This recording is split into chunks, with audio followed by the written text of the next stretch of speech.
But whatever you do, you have to keep moving forward.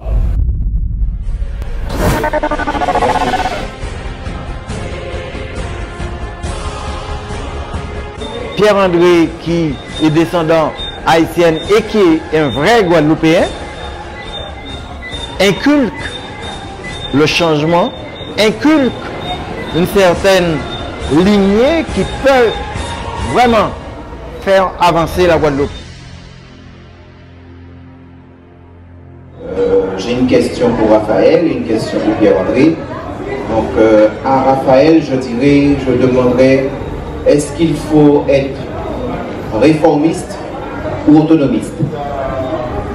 Et à Pierre-André, donc je salue cette initiative, vraiment, je dirais que c'est quelqu'un qui est très cher à nous, puisque moi je le considère comme mon petit frère. Donc, mais la présentation est extraordinaire, je ne m'attendais pas, parce qu'il y avait une initiative une première fois, je n'ai pas pu être présent, et là vraiment je suis époustouflé, vraiment, je connais ses qualités, donc je sais que là il m'a encore étonné un ton de plus, donc up. Alors moi quand même par rapport aux deux organigrammes qu'il a présentés, je voudrais lui poser la question, puisque assez souvent on peut se trouver victime, la nature nous fait ainsi, on a envie de nous dépasser, mais la nature nous fait aussi dans l'autre sens, on peut être victorieux d'entrée par rapport, on dirait, à notre héritage qui nous vient, par rapport à notre ADN, par rapport à tout un ensemble. Donc mais moi je lui demanderai quelle est la limite entre victime et victorieux. La question c'est, est-ce qu'il faut être réformiste ou autonomiste? Je dirais qu'il faut être réformiste pour être autonomiste. Parce que ce sont des sujets qui ne s'abordent pas, qui ne vont pas s'aborder en un seul mot, mais qui ne peuvent pas être abordés sans avoir un regard critique sur l'existant. Alors, en ayant un regard critique sur l'existant, on va dire ça c'est pas bon, ça c'est bon, ça c'est pas bon, ça c'est peut mieux faire. Et ensuite, quand on a un regard critique sur plusieurs choses, on peut imaginer, fixer un horizon. Alors, ça ne veut pas dire que l'horizon va être atteint ce soir, ça ne veut pas dire qu'il va être atteint dans un an, ça ne veut pas dire qu'il va être atteint. Dans le livre, je fixe un petit calendrier quand même. On va essayer de respecter quand même, hein, parce que bon, c'est bien de se donner des étapes. Et si on se contente de dire qu'on n'est pas prêt, on se contente de dire qu'on n'est pas prêt, qu'on n'est pas prêt, qu'on n'est pas prêt, le temps passe et on ne sera jamais prêt. Et en fait, ce qui va se passer, et là-dessus je veux vraiment insister, ce qui va se passer, c'est qu'on va se retrouver dans une situation où l'histoire va se faire encore une fois sans nous. Pour nous, sans nous.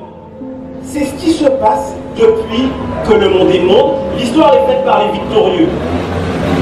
Et peut-être qu'il serait temps pour les Guadeloupéens de passer, Pierre-André, désolé, je te cite, de victime à victorieux. Et donc de se dire, bon, ok, l'objectif c'est celui-là. Puis si mec nous dit, nous pouvons parler, des mains sont belles, yes sont bouillons, et que nous aillons entre nous, on nous voit qui j'en nous allions en est, et nous avons dit, bon, eh bien, on l'en met à la vélote. Et puis au fur et à mesure, on construit la Guadeloupe. On construit notre pays. Il faut être réformiste pour être autonomiste. Il faut être, je ne dirais pas autonomiste pour être réformiste, mais en tout cas, c'est un bel horizon à atteindre tous ensemble, dans le cadre de la République française. Moi, c'est mon entier. Alors, la question c'était où se trouve la limite entre victime et victorieux, parce que des fois on peut naître avec, dans une position avantageuse, c'est ça? Voilà. Donc si on est dans une position avantageuse, c'est que nos parents ont travaillé pour nous. Nos parents ont fait le travail peut-être de victime à victorieux. Et est-ce qu'on peut reprocher à ces gens d'être victorieux d'entrée? Par contre, ce que la vie, ce que la société attend de ces gens qui sont victorieux d'entrée, c'est d'aider son prochain. C'est le partage, c'est l'élévation de la société, l'élévation du voisin, l'élévation du moins nanti. Et c'est là que le victorieux continue à être victorieux. Parce que je parle de la société en elle-même, je parle aussi de... J'ai bien parlé de nous, l'individualité et la société.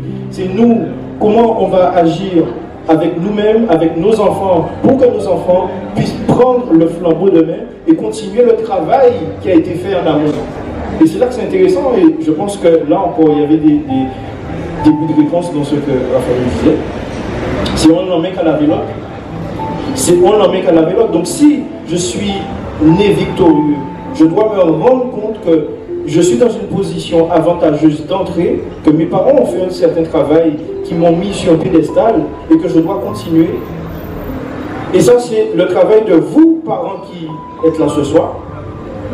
Vous devez inculquer à vos enfants un certain nombre de valeurs de partage, de valeurs de respect, pour pouvoir faire la société fleurir, la société grandir. Et c'est issu d'un constat, c'est pour ça que nous sommes là ce soir, c'est qu'on n'est pas d'accord avec la société dans laquelle nous vivons. Il y a certaines choses qui nous dérangent au plus profond de nous-mêmes.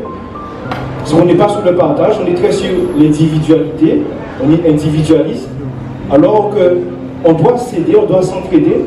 Je suis monté, moi je sais dans quelle position que je suis, enfin quand j'ai été, je sais d'où je viens, je sais qu'est-ce que mes parents ont fait pour que je sois là.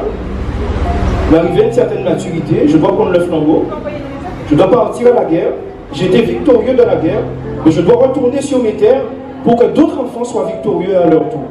Donc, pour répondre concrètement à ta question, la limite elle est très fine, mais la limite se trouve dans le partage et dans ce que tu fais avec l'héritage que tu as en fin de compte quand tu arrives dans cette vie.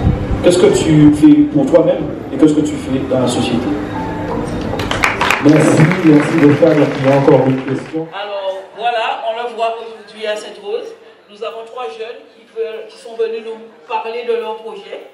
Et on ne peut qu'être fiers de ces 3 jeunes, 2 Sainte-Rosiens et l'autre, je ne sais pas, c'est madame? Mais non, c'est Sainte-Rose. Alors donc, nous ne pouvons que les féliciter.